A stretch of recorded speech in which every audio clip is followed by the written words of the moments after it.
del proceso de formación del diplomado en ética de la investigación, bioética e integridad científica. Ya estamos como en la parte más avanzados de la mitad del programa.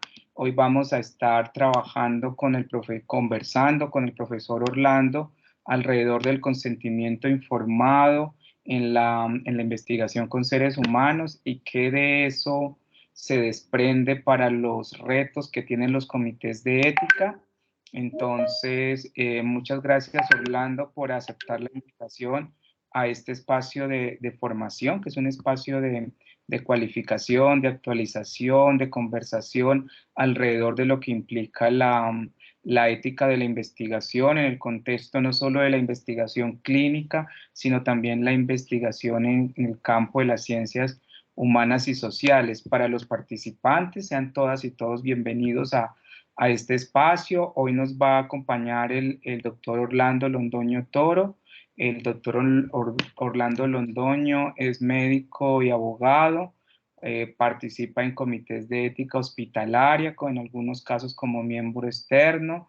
Entonces, él no ha querido que hagamos una exposición muy extensa de su currículo, pero agradecerles a todos ustedes que estén hoy acá y especialmente a Orlando para comenzar a conversar en los retos que tiene la práctica del consentimiento informado a partir de la experiencia que Orlando tiene en el campo normativo, que es tan importante para mejorar los procedimientos, los protocolos, el seguimiento y en últimas garantizar el sentido de justicia y bienestar a los participantes de un proceso, de un protocolo de investigación. Orlando, muchas gracias y bienvenido. Muchas gracias, profesor Víctor. Un saludo a todos y gracias por acompañarnos en esta charla que es muy importante y que ojalá, sobre todo, que tengamos muchas dudas después de esta plática. Es mi meta principal. Bueno, vamos a hablar del consentimiento informado en la investigación en seres humanos, ¿sí? Un abordaje desde el derecho sanitario, desde luego, ¿sí? Hablar de ética en investigación y es hablar no solo de ética, sino de un componente que es muy importante en el consentimiento informado. No solo lo ético, sino lo legal, que nos atañe en esta época a llevar muchos procesos para conseguir resultados que nos beneficien en el proceso que vivimos día a día. Entonces, el consentimiento informado va regido en este momento o lo veo yo, dentro de 3 esferas muy importantes, ¿sí? La que sigue, por favor, Víctor. ¿Sí? Sí, son 3 esferas muy importantes. Una de ellas es la más básica de la medicina, que es la Lex Artis, ¿sí? La Lex Artis es el conjunto de reglas para el ejercicio médico contenidas en la literatura universalmente aceptada. ¿Qué quiere decir esto? Que esos procesos se puedan realizar en cualquier parte y que los resultados deben de ser confiables, precisos y concisos para desarrollar productos que nos beneficien, ¿sí? Y que toda esta atención médica tenga criterios para su empleo, ¿ok? La otra esfera, ¿sí? que también va acompañado realmente de la Lex Artis y que se ha ido ajustando a todos esos procesos y cambios de la humanidad. Estamos hablando de la deontología, principios deontológicos. ¿Qué es eso? Pues los principios éticos, científicos, la bioética misma, que nos habla de la beneficencia, no maleficencia, la autonomía, la información, una razonable seguridad, la justicia, que es una parte emblemática y es el ápice en este momento, ¿sí? De todo lo que estamos desarrollando. Debe haber una formalidad, buena fe y una sustentación clínica muy importante.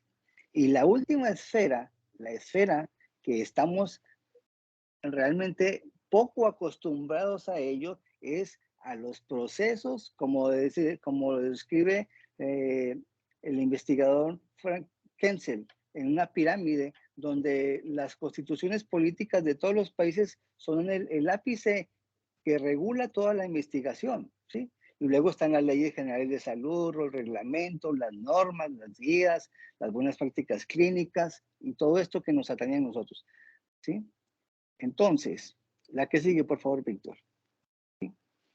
Antes de hablar del consentimiento informado, es muy importante en el acto médico, porque la investigación es un acto médico, ¿sí? Entonces hay que comprender y conocer y aplicar los derechos de quién, de los pacientes y de los médicos, ¿sí? Son 10 principios muy importantes en cada uno que es necesario conocerlos, ¿sí? De los médicos hacia los pacientes y de los pacientes hacia los médicos. Entonces, los derechos de los pacientes es recibir una atención médica adecuada, recibir un trato digno y respetuoso, recibir información suficiente, clara, oportuna y veraz, decidir libremente sobre su atención, otorgar o no un consentimiento válidamente informado, ser tratado con confidencialidad, contar con facilidades para obtener una segunda opinión o hasta una tercera opinión si es necesario, ¿sí? Y recibir atención médica en caso de urgencia sin importar dónde esté en ese momento, si es privado, si es público. Primero hay que establecer la seguridad, la calidad de vida del paciente para que pueda seguir adelante. Y ser atendido con lo que conviene a una buena atención médica. La otra parte, que es la que nos confiere también a nosotros, es los derechos de los médicos. El ejercer una profesión de forma libre, ¿sí? Sin presiones de cualquier naturaleza, que no sean coercitivas las instituciones con los médicos. Laborar en instituciones que tengan apropiadas y seguridad que garanticen el ejercicio profesional. Tener una disposición de los recursos que se requiere la práctica profesional.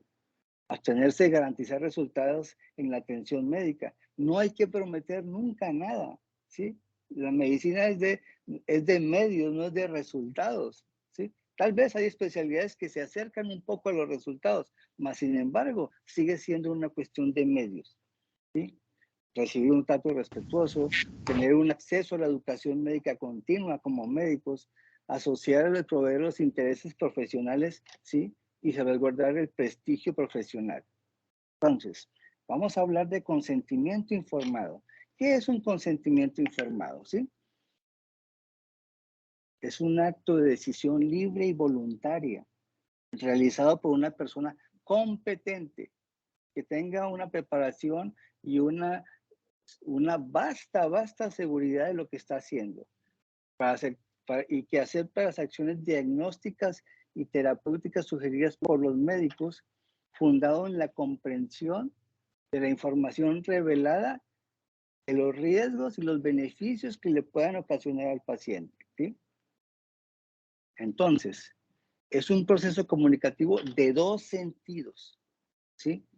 Que empieza cuando se establece el contacto inicial con un posible participante y finaliza cuando se proporciona el documento del consentimiento. Y este consentimiento puede ser revisado posteriormente durante la realización del estudio cuantas veces sea necesario y cuantos cambios en un proceso de investigación resulte. Hay estudios que son muy largos, a veces de 5 años, 10 años, que tienen cambios y que hay que manifestarlo a los pacientes para que otorguen un consentimiento, porque es de acuerdo a resultados. La que sigue, por favor, Víctor. Entonces, resulta que en el año de 2016, ¿sí? El Consejo de Organizaciones Internacionales de las Ciencias Médicas, que se llama la CIOMS, que es un organismo, el máximo organismo que hay en investigación clínica, en colaboración con la Organización Mundial de la Salud y lo que nos corresponden a la Organización Panamericana de la Salud, se sentaron y elaboraron un documento muy importante que se llama Pautas Éticas Internacionales para la investigación relacionada con la salud en los seres humanos. Este es como decir la Biblia, ¿sí? En este momento. Lo que ahí está redactado es lo que se debe aplicar para tener un buen resultado en los procesos evolutivos del ser humano. ¿Sí?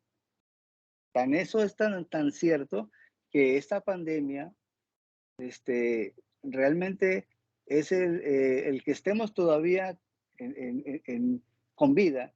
Debemos mucho a todos los procesos de investigación que se han establecido en las últimas 2 o 3 décadas, ¿sí? Y que estos grupos de personas se han encargado de establecer esas pautas.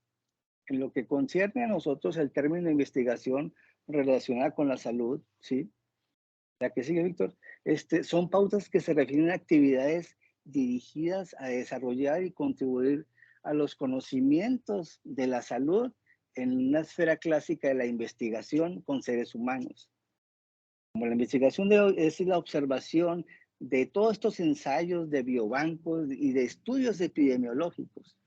Este conocimiento sobre la salud consta de teorías y principios relacionados con la acumulación de información de mucho tiempo atrás, relacionados con la salud, en lo que puede corroborarse mediante métodos científicos y de observación e inferencia para que sean aceptados en sí. Sí. Me gustaría hacer un preámbulo porque esta parte de la investigación médica, el consentimiento informado, está llevado a cabo prácticamente ¿por quién? Por la industria farmacéutica, ¿sí? La industria farmacéutica se ha encargado de que el conocimiento científico esté al día prácticamente, porque los gobiernos le compran la información, le compran el producto a la industria farmacéutica. Aunque muchas personas critican mucho la industria farmacéutica, si no fuera por estas entidades, la verdad no sabría decirle yo en qué condición estaríamos, porque todos los países les compran sus productos a la industria farmacéutica. El 99% de la investigación clínica se hace por la industria farmacéutica privada y los gobiernos compran, ¿sí? Y es un círculo vicioso, se compran y todo, y bueno, pero bueno, gracias a Dios y gracias a todo esto, hay una continuidad en todos estos procesos, ¿sí? Entonces, volvamos a las pautas. Aunque las pautas se centran principalmente en normas y principios para proteger a los seres humanos en la investigación, es fundamental contar tanto con virtudes como con protecciones para salvaguardar los derechos y el bienestar de los seres humanos, ¿sí? Las personas que tienen capacidad para dar consentimiento informado en las investigaciones tienen el deber de dar a los posibles participantes una investigación, información pertinente y la oportunidad de dar un consentimiento voluntario e informado, sin que sea coercivo, ¿sí? Sin que haya presión, que todo sea esto con el único objetivo de evolucionar el mismo hombre, de tener calidad de vida, ¿sí? Hace muchos años, hace unas décadas, el promedio de vida era de 60, 65 años. Hoy en día es 84, 86 y hasta 88 y en algunos países ni hablar, ¿sí? Entonces, hablando del consentimiento informado, debería entenderse como un proceso, ¿sí? Entre los participantes que tienen el derecho a tomarlo o dejarlo en cualquier momento de la investigación. Eso tiene que ser un punto muy respetable, sin que haya coerción, sin que haya falsedad en los documentos, ¿sí? Y que se apliquen todos los estándares que se necesitan para una continuidad de todo esto. Los investigadores, que son una parte muy importante, ¿sí? Tienen el deber de solicitar y obtener el consentimiento. Sin no se puede en ningún momento iniciar ningún protocolo de investigación clínica. Si no existe ese consentimiento válidamente informado, fundamentado, aplicado, bien explicado y realizado por un profesional de la salud o con una persona del equipo que esté autorizada para ello, no se puede establecer ningún punto en ningún protocolo de investigación clínica en seres humanos, ¿sí? y deben de asegurarse que se ha dado al participante o al posible participante la oportunidad y tiempo suficiente para tomar la decisión de si participa o no en él, ¿sí? Y hay una regla general para obtener este posible participante es, si no firma o si no pone su huella, no se puede hacer nada, ¿sí? Tiene que haber evidencia de que el documento está válidamente realizado con testigos y con personas idóneas que son necesarias para que éste se aplique. Entonces, dentro de las pautas, hay elementos de protocolo o documentos asociados para las investigaciones relacionadas con ellos. La que sigue, por favor, Víctor.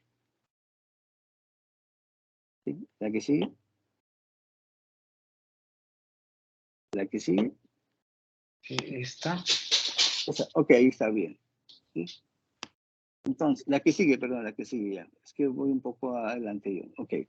Entonces, los elementos de un protocolo o documentos asociados para las investigaciones relacionadas con la salud y con seres humanos deben incluir elementos pertinentes, la que sigue, Víctor, ¿sí? Del estudio o el proyecto en cuestión, ¿sí? Obviamente, tiene que tener un título del estudio, ¿sí? Un resumen de la propuesta de la investigación en un lenguaje lego, o sea, clásico, que la gente lo entienda con el mínima capacidad de estudios, ¿sí? Y que no tenga un lenguaje técnico, ¿sí? La declaración debe ser clara de la justificación del estudio, su importancia para el desarrollo, para satisfacer las necesidades del país o de la población o de la comunidad donde se encuentren, ¿sí? Los puntos de vista de los investigadores sobre los aspectos y las consideraciones de índole ética que plantea el estudio. O sea, una visión donde haya una relación del equipo en total, de tanto investigadores como los pacientes, ¿sí? Y debe de existir también un resumen de todos los estudios anteriores, porque hay veces encontramos estudios que son continuación de otros y hay que comunicarle al paciente el motivo y la evolución de todos esos estudios para que él tenga un conocimiento preciso, ¿sí? Y también tiene que saber el origen de los investigadores, los patrocinadores, si las investigaciones son publicadas anteriormente sobre el tema, ¿sí? Si hay un alcance o una relevancia de estudios en animales antes de eso, porque en la investigación existen fases de los estudios. Los estudios tienen 4 fases, ¿sí? Fase 1, 2, 3 y 4. La fase 1 es en animales. La fase 2 es para determinar dosis. La fase 3 y 4 ya es un proyecto donde ya llevamos una cantidad de tiempo necesaria y donde prácticamente el producto ya va a salir al público. En estas 4 fases podemos encontrar tiempos importantes para que un medicamento salga a la venta hasta de 10 años, ¿sí? Y a veces hasta más tiempo, ¿ok? Entonces es importante, ¿sí? También es importante, ¿sí? Que estas pautas sean aplicadas. Las pautas, estamos hablando dentro de las pautas de las que fueron elaboradas. Estas pautas son 25 pautas. Yo nomás estoy hablando de lo concerniente al consentimiento informado, ¿sí? Y dentro de estas pautas, de estas 25 pautas, hay como unas 5 que hablan del consentimiento informado. Y dentro de esas pautas hay varias apéndices, ¿sí? Apéndices quiere decir notaciones que son muy importantes y son 3, y todos hablan del consentimiento informado. Este documento es el documento más sagrado de todo el proceso, porque si no hay eso, repito, no se puede iniciar ningún estudio, ¿sí? Entonces, en ese consentimiento también debe de haber una breve descripción del sitio donde se realiza, de los investigadores, de si el investigador también es el médico del paciente, porque no siempre el investigador es el médico del paciente. Hay médicos que envían sus pacientes con una persona que está haciendo un protocolo y que es el investigador principal y no es necesariamente el médico del paciente, pero hay veces que coincide eso, ¿sí? Entonces tiene que conocer también el nombre, ¿sí? La dirección del patrocinador, de tal empresa que es muy grande y que tiene una importancia en la investigación científica. El nombre y la afiliación de la institución donde se está realizando en ese momento el protocolo, ¿sí? Son puntos muy importantes que debemos de reconocer para poder seguir las pautas, ¿sí? También hay que enseñarles de una forma muy, lo más tranquilo que se pueda, el diseño del estudio, ¿sí? Explicarles en qué consiste el estudio, los tiempos, la cantidad de personas, la cantidad de centros, cuántos países participan, ¿sí? El número de participantes de la investigación que se requieren para alcanzar un objetivo es muy importante en un estudio, ¿sí? Y esto se determina como estadísticamente. Los criterios de inclusión y exclusión también hay que hacérselos dar a conocer, ¿sí? Para que sepan si entran o no entran a un estudio. No simplemente decir, no puede estar, no, hay que explicarle el por qué no se cumplen algunos puntos importantes. ¿Ok? La que sigue, por favor. Voy en la 19 ya más o menos, Víctor. ¿Ok? Bueno, entonces, el tema de los patrocinadores de la investigación es un tema muy importante porque pueden haber algún conflicto de intereses entre los investigadores y las instituciones de investigación, y los comités de ética son los que regulan esto. Es una parte muy importante también de esta charla, los comités de ética, ¿sí? Los comités de ética, vamos a hacer un paréntesis aquí, en México tenemos la Conbioética, ¿sí? Mas, sin embargo, existe también entidades que son regulatorias, como es en nuestro país, México, la COFEPRIS, en Colombia la ENVIMA, en Estados Unidos la FDA, en Europa la EMA, en Japón, son entidades que pueden regular cualquier centro de investigación en cualquier momento y en cualquier parte del mundo, ¿sí? Tienen la autorización para eso. Entonces, los comités de ética, existen 3 tipos de comités de ética, ¿sí? Comité de ética en investigación, comité de investigación y comité de bioseguridad. Lo ideal es que en cada centro tenga su comité sus comités de ética. Sin embargo, el que más se usa es el comité de ética en investigación. Mas no quiere decir que si es necesario, lo ideal es tener los 3 tipos de comité para recibir estudios y ser aprobados o ser analizados por un comité de ética. Y también les quiero decir que si un comité de ética no autoriza que se realice un estudio, pues tampoco tiene el visto bueno para poder iniciar. ¿Ok? Bueno, la que sigue, por favor, Víctor. Muy bien. Entonces, la obtención del consentimiento informado es una información esencial para los posibles participantes en una investigación. La que sigue, por favor. La finalidad de la investigación y sus métodos y sus procedimientos que llevará a cabo el investigador y el participante en una explicación de la diferencia entre la investigación y la atención médica de rutina, lo que hablamos hace un momento.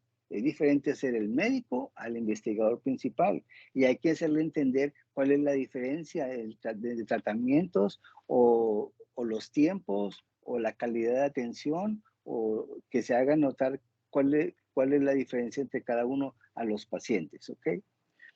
Y se debe invitar a la persona a participar en la investigación por razones para considerar que esa persona es apropiada para la investigación y que la participación es voluntaria. O sea, explicarle las razones por las cuales es candidato para un beneficio. Si no hay un beneficio para el paciente, no se debe de incluir en un protocolo de investigación, ¿sí?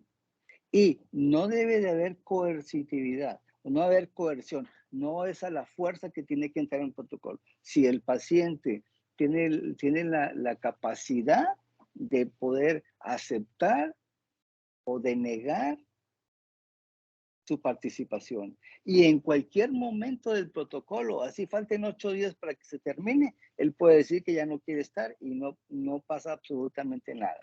O al inicio o a la mitad o cuando quiera. Bueno. Tenemos en México una institución que se llama el INAI, ¿sí? Dentro del INAI hay una ley de protección de datos en posesión de particulares, ¿sí? Y dentro de esa ley hay una cosa que se llama la ley ARCO. La ley ARCO protege eso que acabo de decir. El paciente puede renunciar a ese protocolo en el momento que quiera y suspenderlo y firmar y no pasa absolutamente nada. Bueno, también hay que darles a entender la duración de la participación en estos estudios, ¿sí? Tienen que ser muy honestos para que las personas estén enteradas de todos los procesos que van a seguir, ¿sí? Generalmente son 3 o 4 procesos, ¿sí?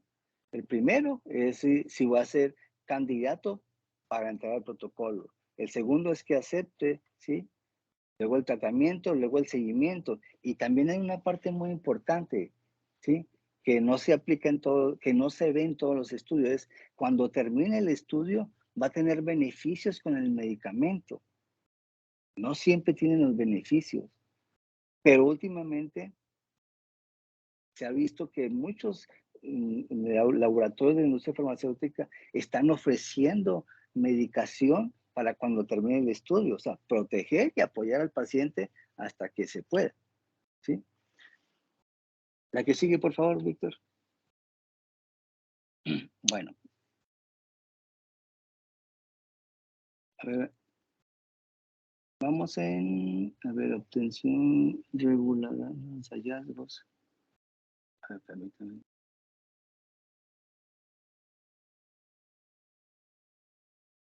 Ok, los beneficios esperados de la investigación para la comunidad y la sociedad en general y de tener las contribuciones y el conocimiento científico, ¿sí?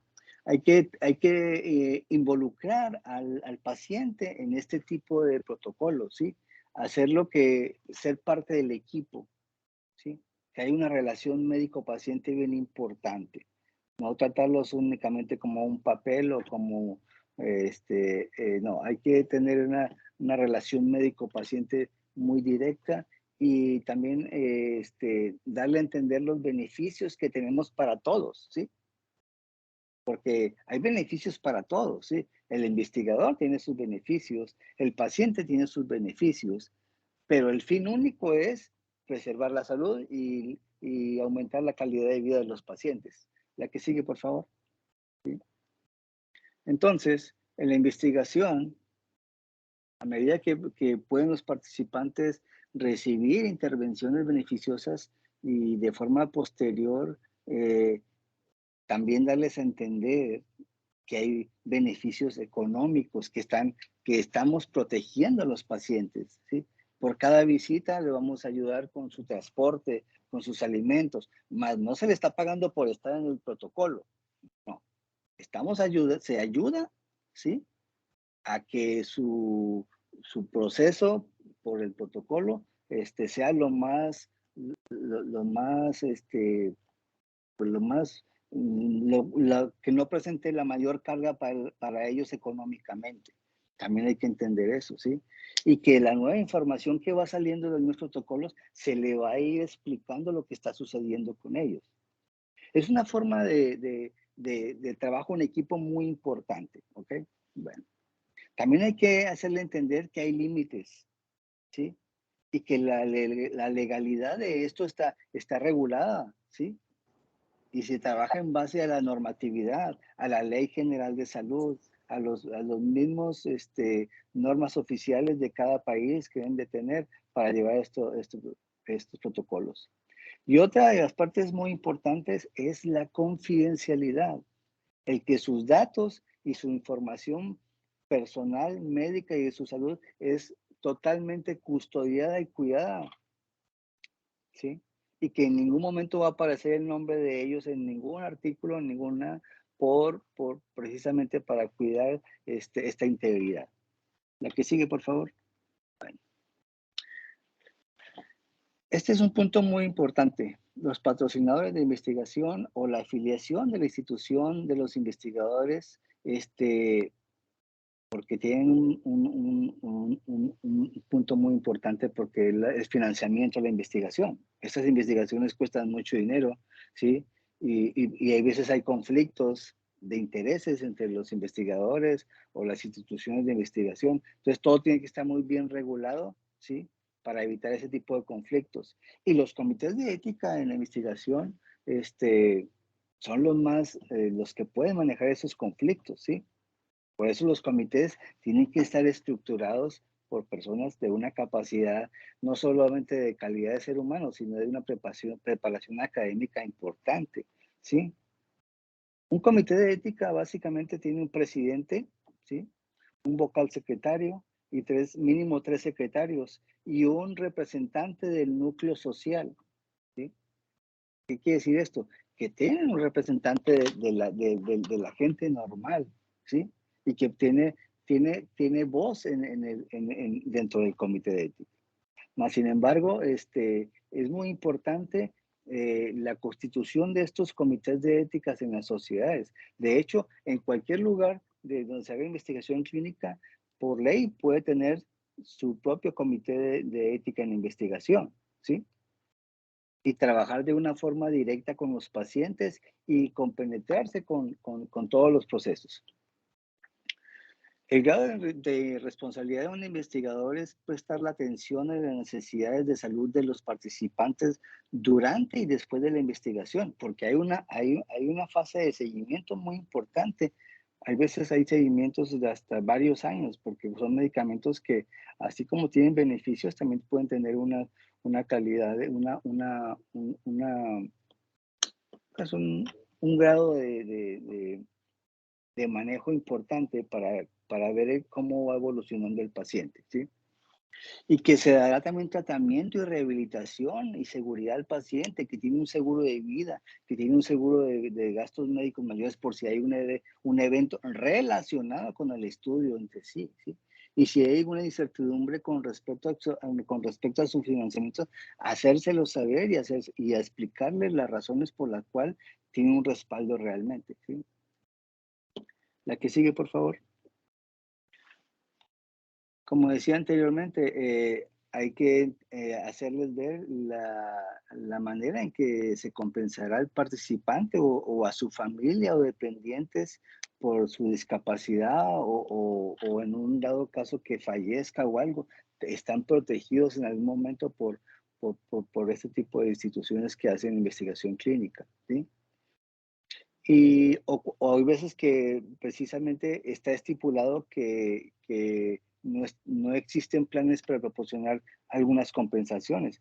Aquí lo importante es ser honestos con el paciente, ¿sí? No prometer lo que no se puede cumplir, ¿sí? Otra cosa que es importante es,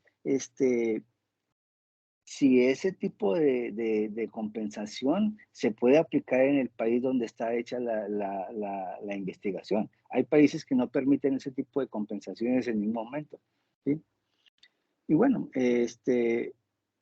un comité de ética de la investigación debe aprobar y autorizar el protocolo de investigación. Como dije anteriormente, no se puede llevar a cabo ningún protocolo si no ha pasado por un comité de ética y si no ha sido firmado un consentimiento por el paciente, ¿sí?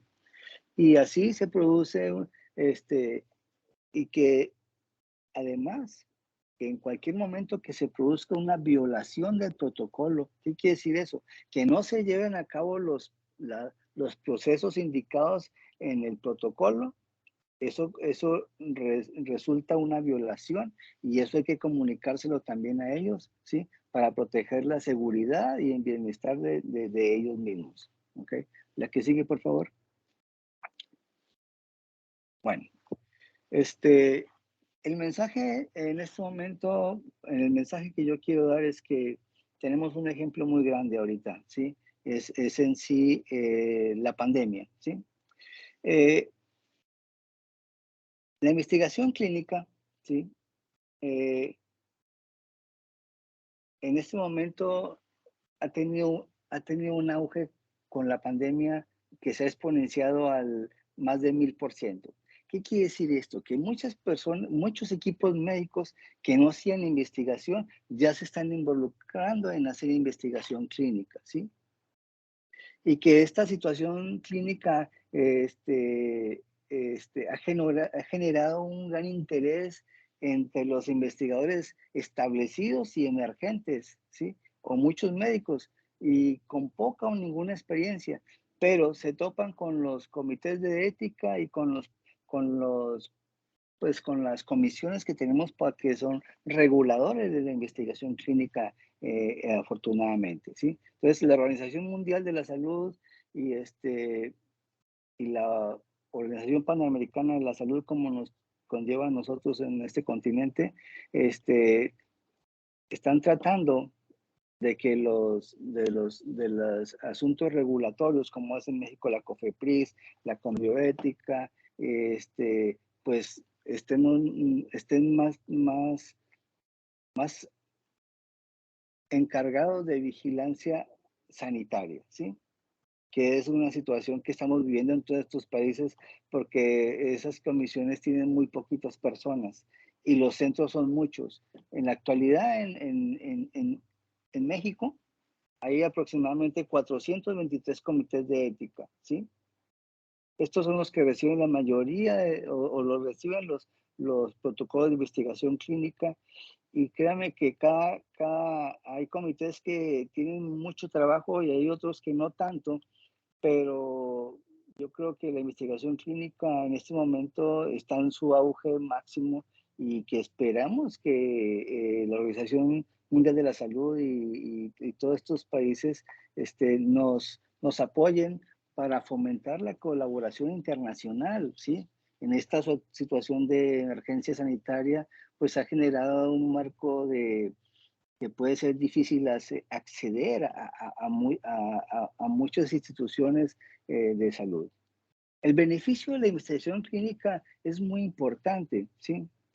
Porque hay muchas personas que se benefician de ello, ¿sí? Para llevar su calidad de vida. Hay medicamentos que son muy costosos y que si no fuera por la investigación clínica, muchas personas no tendrían el acceso, ¿sí? Pero también hay mucha gente que paga por esos medicamentos y uno de ellos son los gobiernos.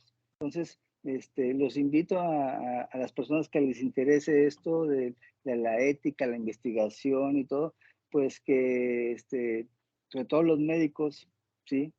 Que se entren más a estudiar y que un comité de ética no solamente es de médicos, hay abogados, hay ingenieros, ¿sí? Hay nutriólogos, hay psicólogos, porque esto tiene que ser multidisciplinario, las decisiones, ¿sí? No solo de los médicos, no. Afortunadamente ya hay una normatividad, hay algo legal, ¿sí? Porque anteriormente no existía eso, ¿sí? Si analizamos la misma historia del hombre desde la Segunda Guerra Mundial, ¿sí? Los que conocemos un poco la evolución de la bioética y la ética, pues hemos aprendido a base de grandes errores, pero también de esos errores se han sacado cosas muy buenas, muy objetivos precisos y concisos para evolucionar.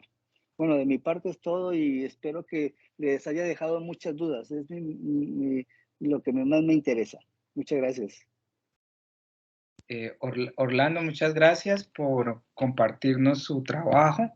Orlando mezcla dos cosas que son bien importantes, la práctica médica y en esta última etapa de su formación, los asuntos relacionados con la normatividad en la práctica científica o en la práctica misma de la medicina o en el sistema sanitario. Vamos a abrir un espacio de preguntas, conversación a propósito del consentimiento informado en la investigación con seres humanos. Si alguno tiene una pregunta, alza la manito o si no tiene la opción puede abrir el micrófono para hacer la pregunta, el comentario, la observación o si desea que se aclare alguno de los elementos expuestos por Orlando. Hay mientras se van animando a preguntar en un protocolo de investigación, dependiendo la fase en la que esté el participante, si éste se retira, en una de las fases, pensemos una fase más adelantada del estudio, en términos de la póliza y en términos de la responsabilidad que tienen los patrocinadores y los investigadores con el participante en su experiencia, cuando un participante se retira, el acompañamiento, el seguimiento a este, que no concluye el estudio, cómo se hace, qué evidencia la práctica. Sí, es una parte muy importante.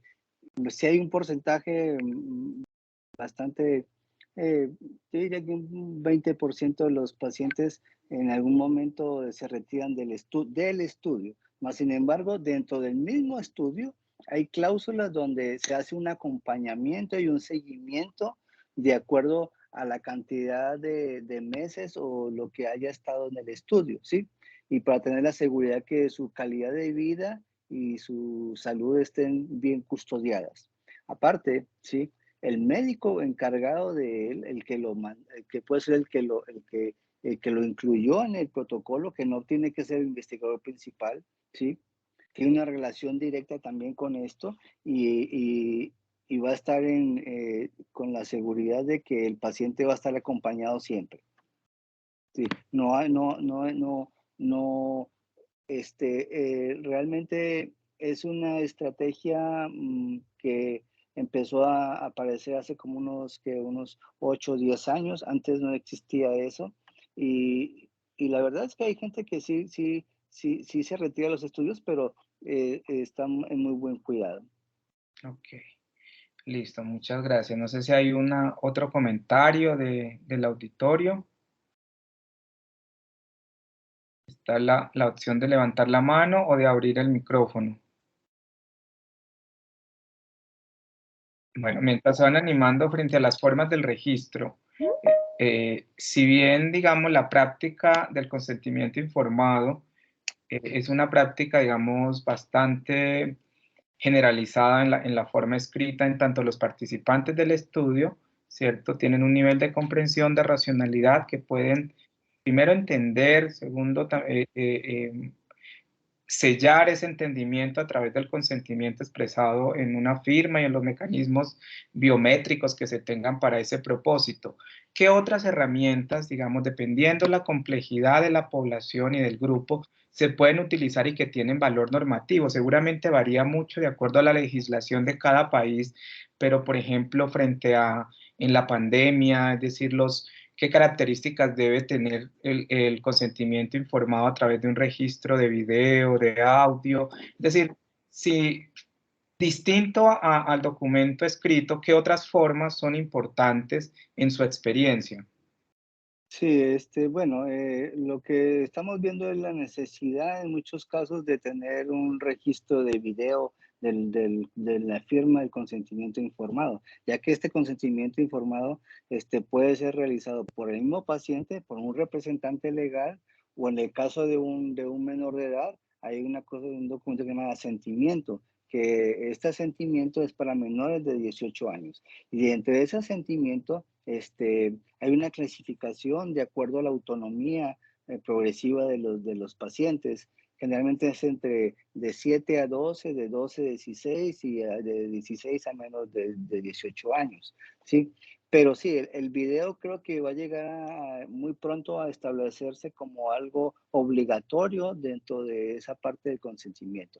No es que en este momento esté de esa forma, pero yo tengo la certeza de que en un futuro no muy lejano, el video sea una parte muy importante en esto, ¿sí?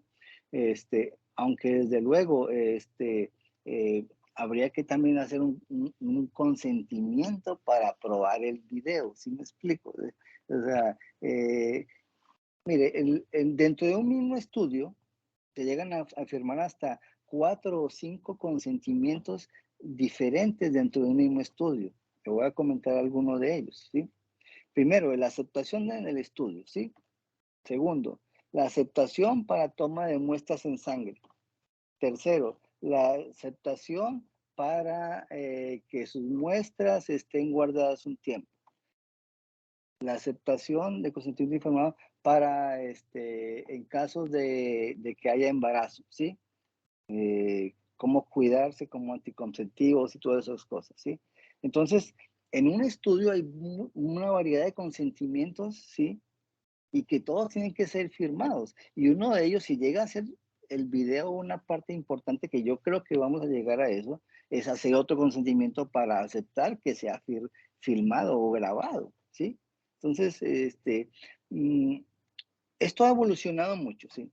Pero en sí, el consentimiento, la firma del consentimiento son 2 o 3 hojas, ¿sí? Que lleva el nombre del paciente, ¿sí? El nombre de los investigadores y 2 testigos. En algunos países puede ser 1, ¿sí?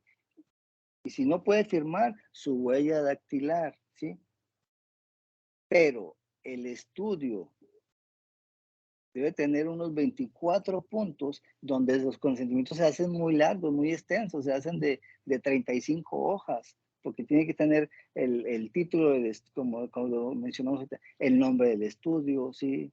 Los diagramas de investigación, todos los eventos, efectos secundarios y una cantidad de cosas que están relacionados. Entonces, analizar por un comité de ética un estudio es un proceso de trabajo muy arduo, ¿sí?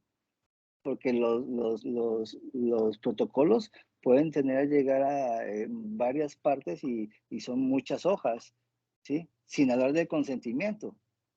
Entonces, es un estudio, cuando un comité de ética hace su trabajo legalmente como debe de ser, ¿sí?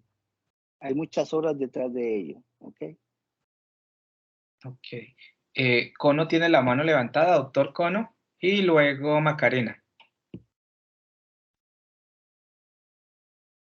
Gracias, maestro Víctor. Maestro Orlando, entiendo que el consentimiento informado es un proceso interactivo entre el paciente y los responsables de llevar a cabo el protocolo y de hacerle saber las condiciones en las que se va a desarrollar esa investigación y que se cristaliza o que toma una forma palpable a través de ese documento.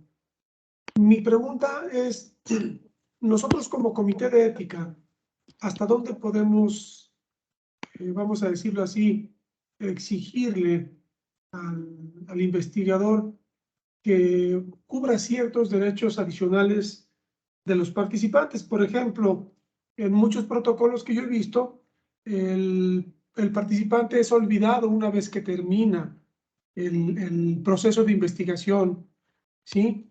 Y no hay un seguimiento como, por ejemplo, para decirle, bueno, el medicamento en el que tú participaste efectivamente fue efectivo para el tratamiento de la enfermedad que tú tienes y te vamos a seguir proporcionando de forma gratuita el medicamento, por ejemplo.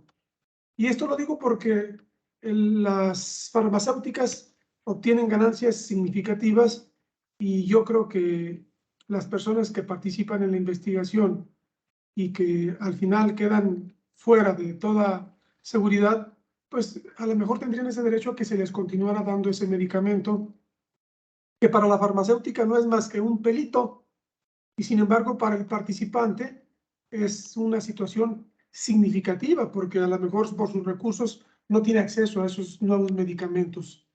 ¿Cuál es su Sí, opinión, doctor? bueno, ya estamos viendo esos cambios. Algunas empresas grandes o algunas no tan grandes están ya ofreciendo ese tipo de apoyo, ¿sí? Mínimo, están tratando de, por lo menos los primeros meses, acompañar al paciente con medicamento, con apoyo de medicamentos, ¿sí? Yo espero que eso va a influir mucho la legislación de cada país, ¿sí? Y por eso es la necesidad de que esto tenga procesos y que se resuelvan este tipo de incógnitas, pero también es muy importante, ¿sí? Que el paciente esté de acuerdo con lo que se le está presentando, ¿sí? Y yo creo que tiene que haber también una exigencia de los mismos participantes, los mismos pacientes, ¿sí? No aceptar este tipo de estudios a veces si no hay ese beneficio posterior o cuando termine el estudio. Más sin embargo, la gran mayoría de los pacientes tienen muchos beneficios, ¿sí? definitivamente. Hay, por ejemplo, hay estudios de anticuerpos monoclonales para enfermedades fuertes, ¿sí? Que un tratamiento al mes puede costar 10, 16 mil dólares, ¿sí? Y durante ese tiempo se le ofrece el apoyo, se estabiliza su salud y bueno, tampoco quiere decir que ellos van a aportar esa cantidad de dinero con un paciente por 4 o 5 años. Más sin embargo, algunos ya se están, como que se están inclinando por tratar de resolver, ¿sí? Estas situaciones para los pacientes. Pero es algo que está se ve muy poco, pero ya está empezando a surgir eso, ¿sí? Pero, por ejemplo, hay medicamentos que tienen, yo tengo experiencia también no solamente en investigación clínica, sino en bioequivalencia, ¿sí? Y hay medicamentos que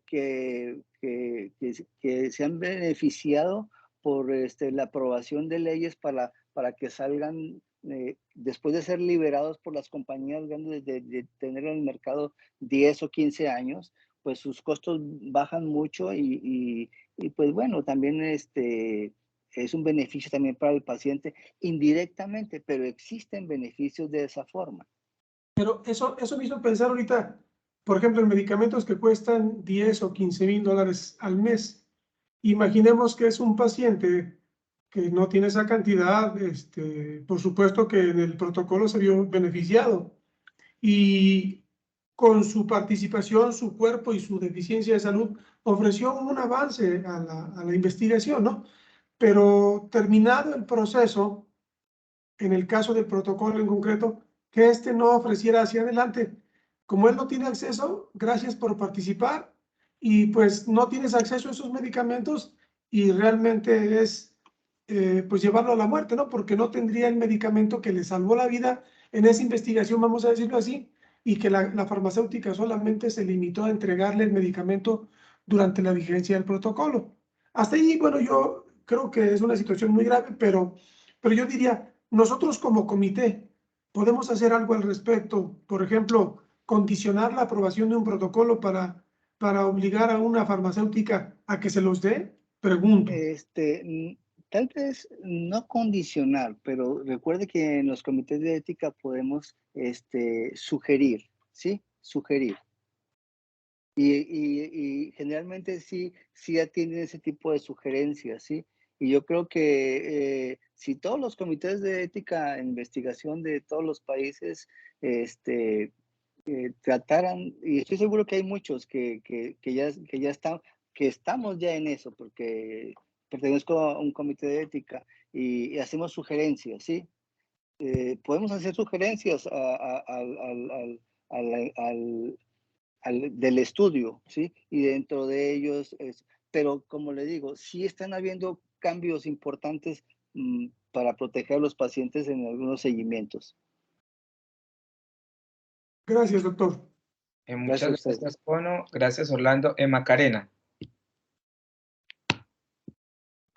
Sí, hola, buenas tardes. Mira, mi pregunta va más orientada a lo que ahora está súper en boga sobre las muestras genéticas para investigación.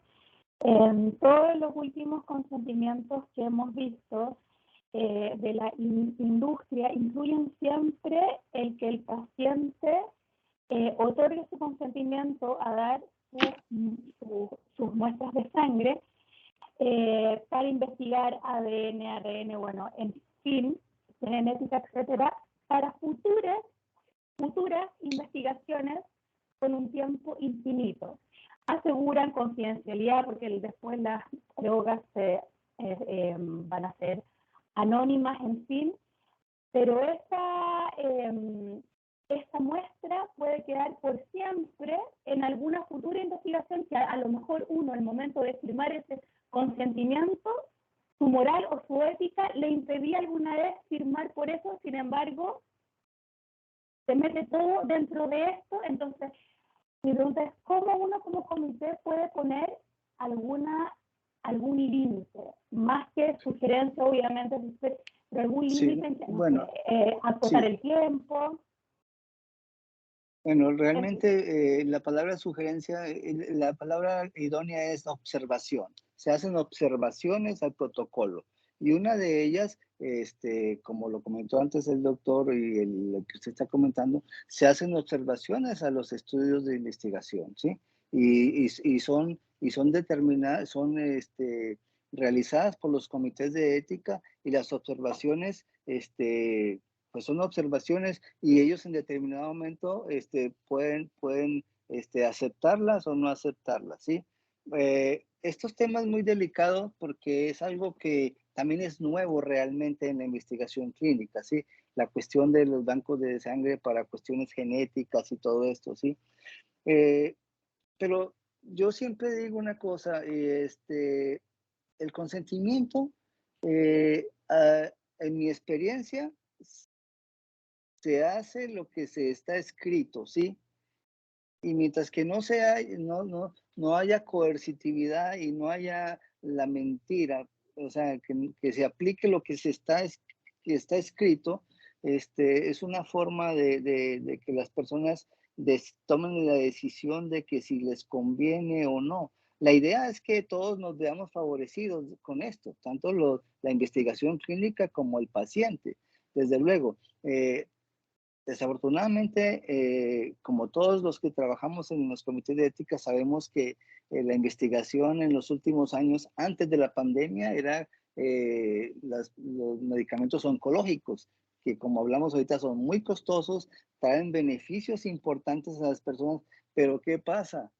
Pues que la calidad de vida de estas personas cuando ya llegan a un protocolo de investigación realmente ya lleva un tiempo importante y que el poder rescatar a un paciente de estos es muy difícil, aún con los costos y con todo. Entonces, yo creo que hay que tener también hay que ser muy, tener una capacidad de análisis y de ver los beneficios y tratar con observaciones como comités de ética, pues de ir evolucionando para que esto tenga un mayor beneficio. Créame, la mayoría de estas personas, la mayoría de las personas que están en estudios clínicos son de patologías muy fuertes y por eso llegan a estos estudios, sí.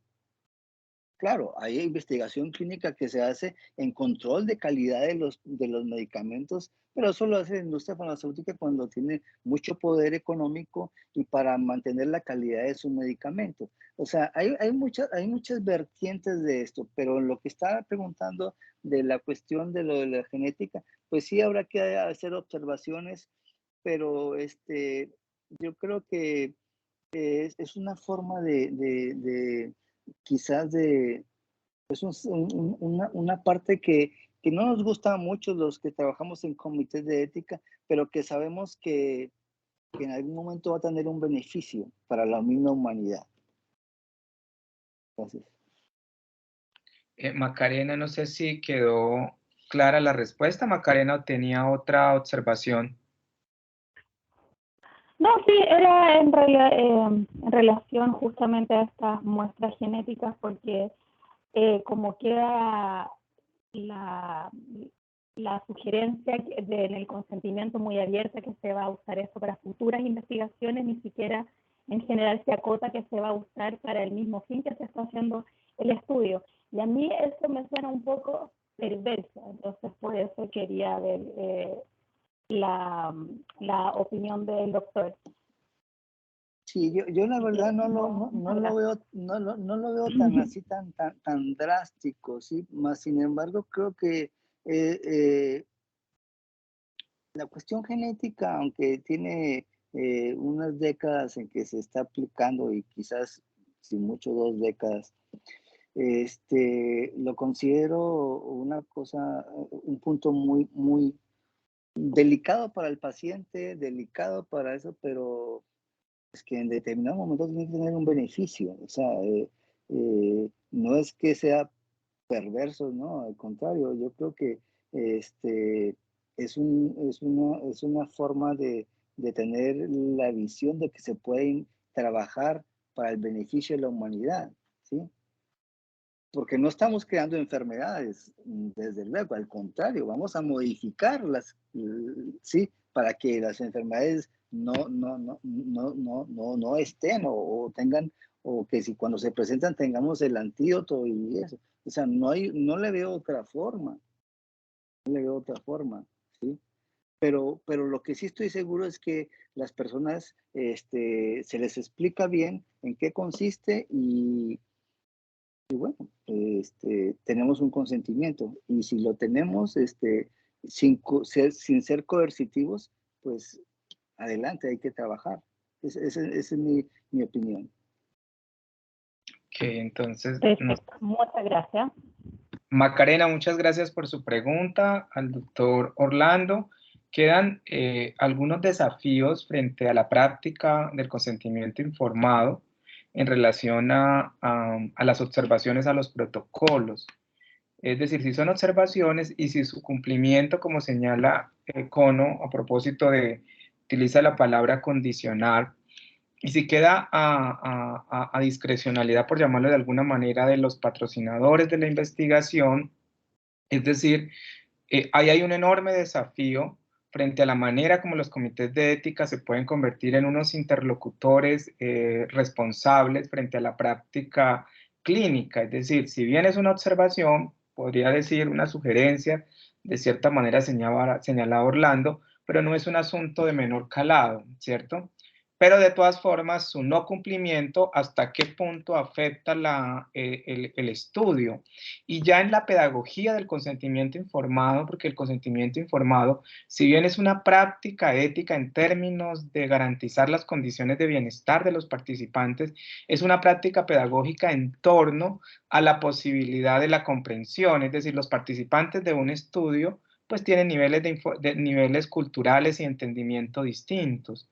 Hoy, por ejemplo, la pandemia, cuando la vacuna, cuando se iba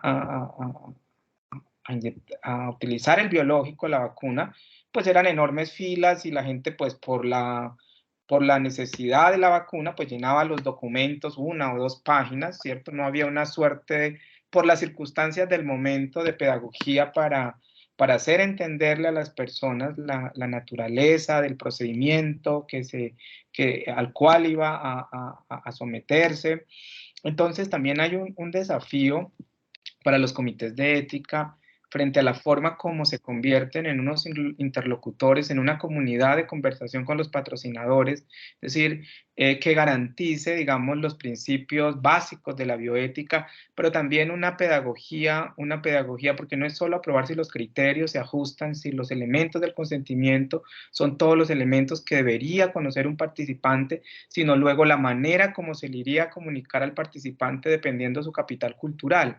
Es decir, poder identificar unos elementos de comprensión, ¿cierto? No solo en el lenguaje, sino en la forma, ¿cierto? Y hay unos mecanismos también, digamos, de simulación, que en ocasiones uno cuando apela, digamos, a qué le pasaría en el futuro, uno apela a la imaginación, ¿cierto? Tal vez recrear los hechos en el futuro, pero también el consentimiento es una práctica pedagógica, tiene que ver con la manera como en el entendimiento, porque uno puede entender, pero puede más la necesidad, que para muchas personas estar en un protocolo es de las pocas oportunidades que tienen para lidiar de cierta forma con un padecimiento. Entonces, es decir, de entrada van a decir que sí, ¿cierto? Pero en ese proceso, digamos, de información quedan muchos elementos de la comprensión que no son muy claros. De ahí que esta última perspectiva de la pedagogía uno lo hace tal vez con los niños, ¿cierto? Con los niños uno busca elementos del dibujo, que le permitan al niño hacerse una idea de las condiciones, de los riesgos, de las situaciones en las que va a estar involucrado durante el tiempo que vaya a estar en un protocolo de investigación. Pero en América Latina nuestras comunidades en términos del capital cultural y en términos del lenguaje son bastante limitadas por los procesos de alfabetización que hay. Entonces esa perspectiva pedagógica del consentimiento informado es muy importante porque hay un elemento, ya como para ir haciendo una suerte de cierre, en esos 3 elementos que señala al comienzo, en esos círculos que señala al comienzo el doctor el doctor Orlando, Les Artis, ¿cierto? Los principios deontológicos y las normas sanitarias. Yo siendo un poco osado y tal vez un poco, uno podría decir que hay dos, las Les Artes, pero las normas sanitarias uno de cierta manera las podría incluir dentro de la deontología, en tanto son campos del cumplimiento y y de las obligaciones y de los principios normativos que regirían y orientarían una conducta, ¿sí? ¿Cierto? Porque en términos generales la deontología se ocupa de qué es lo que deben hacer los individuos en una sociedad, es decir, cuáles son sus obligaciones para con la sociedad y cómo estas obligaciones se expresan en múltiples formas, una de ellas normas y leyes, ¿sí? Es como en última se expresa la deontología.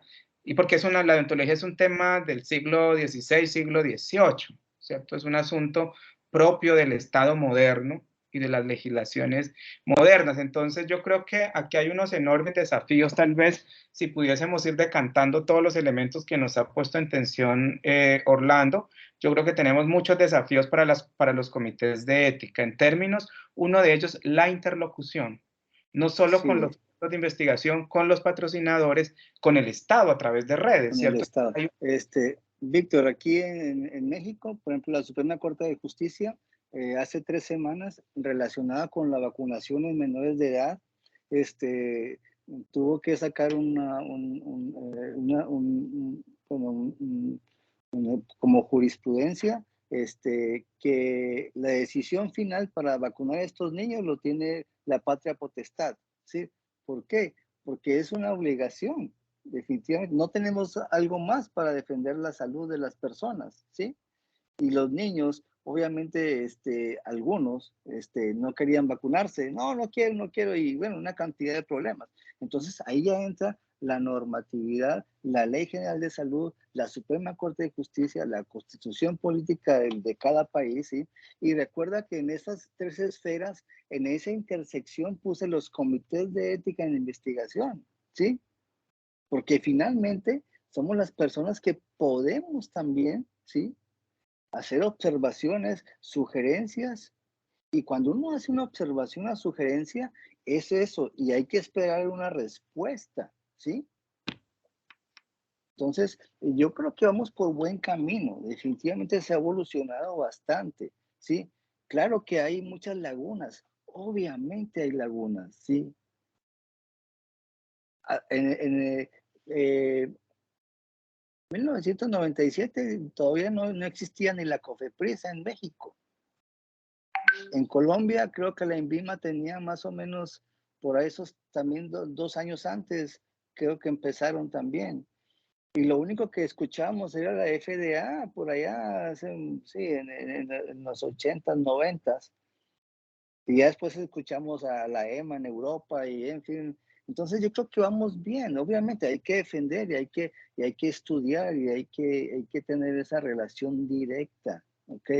Hay que ser muy responsables, ¿sí? Como comités de ética hay que ser muy responsables y tener una visión de estas 3 esferas y tratar de entender que los comités de ética es una parte fundamental en el proceso evolutivo del ser humano, porque estábamos hablando de investigación clínica en seres humanos, ¿sí?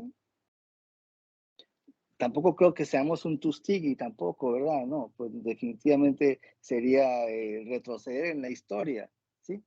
Mas, sin embargo, aprendimos de eso y sacamos lo mejor de eso, ¿ok? Y seguramente dentro de los que van a hablar de nosotros dentro de 20 o 30 años, van a decir, ¿por qué hacían esto y aquello? Pero siempre hay un beneficio, ¿sí? Y no todos los beneficios son bonitos, ¿no? Hay cosas que uno se pone a analizar y dice, bueno, ¿cómo le hacemos? ¿Cómo podemos llegar? Y bueno, yo creo que van a venir resultados muy importantes muy pronto y esperemos que estas 3 esferas, en esa intersección que son los comités de ética, tengamos cada día más poder, ¿sí? Ese me parece a mí el poder de saber que el beneficio es para todos, ¿sí? Y que cada vez existan menos lagunas. es mi mensaje. Gracias. Orlando, muchas gracias Orlando por este espacio de conversación. Quedan bastantes asuntos relacionados para seguir conversando. Igual la formación en estos temas siempre es permanente. ¿Me decías, Sí. Orlando? Gracias. No, nunca he salido de una reunión de hablar de comités de ética donde la gente no tenga dudas. No existe eso. Siempre se sale con más dudas de las que llegamos, pero hay que actuar. Ok. En ese sentido, pues gracias, Orlando. A los participantes que están acá, nos vamos a encontrar este jueves. Vamos a estar ya haciendo unos trabajos más interactivos y vamos a trabajar el jueves alrededor de la ética en proyectos de investigación internacionales, interculturales e interdisciplinarios. Nos va a acompañar el doctor Cristóbal de la Universidad Santo Tomás de Chile. Vamos a estar conversando, ya casi vamos cerrando este ciclo de diplomado. La semana siguiente a esta vamos a estar en las actividades prácticas de conflicto de intereses y estudios de caso. Elementos para el debate moral en los comités de ética. Ya estamos cerrando nuestro espacio de formación. Agradecerle a Orlando, agradecerles a los participantes por este espacio. Sí, les quedan cordialmente invitados a seguir conversando y nos vemos el jueves. Muchas gracias a todos. Hasta luego. Gracias, hasta luego, felicidades, gracias. Gracias, hasta luego. Excelente Gracias, ponencia. Gracias. Gracias. Gracias.